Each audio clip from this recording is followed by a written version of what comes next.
அனைத்திந்திய அண்ணா திராவிட முன்னேற்றக் கழகம் எனும் மாபெரும் இயக்கம் மக்களால் மக்களுக்காக தொடங்கப்பட்ட இயக்கம்.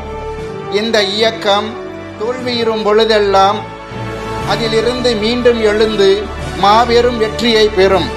ஆனால் இந்த முறை கட்சி பல பிரிவுகளாக பிரிந்து சிலரின் சுயநலத்தால் மிகவும் பின்னடைவை சந்தித்து வருகிறது. இதற்கு முழு காரணம் கட்சியில் இருந்து சசிகலா அவர்கள், தினகரன் அவர்கள், ஐயா OPS அவர்களை நீக்கியது மிக முக்கிய காரணமாக உள்ளது. புரட்சி தலைவி அம்மா அவர்கள் கைகாட்டிய தலைவர் ஐயா OPS அவர்கள் கட்சி ஒற்றுமையாக இருக்க பல முயற்சிகளை முன்னெடுத்து வருகிறார்.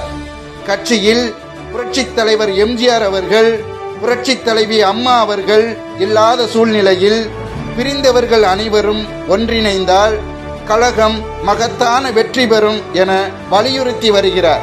தொண்டர்களே, இதை உணர்ந்து அனைவரும் அம்மாவின் உண்மை விசுவாசமான ஐயா OPS அவர்கள் பின்னின்று கழகத்தை ஒன்றுபடுத்தி அதிமுகவை வெற்றி பாதையில் அழைத்துச் செல்வோம்.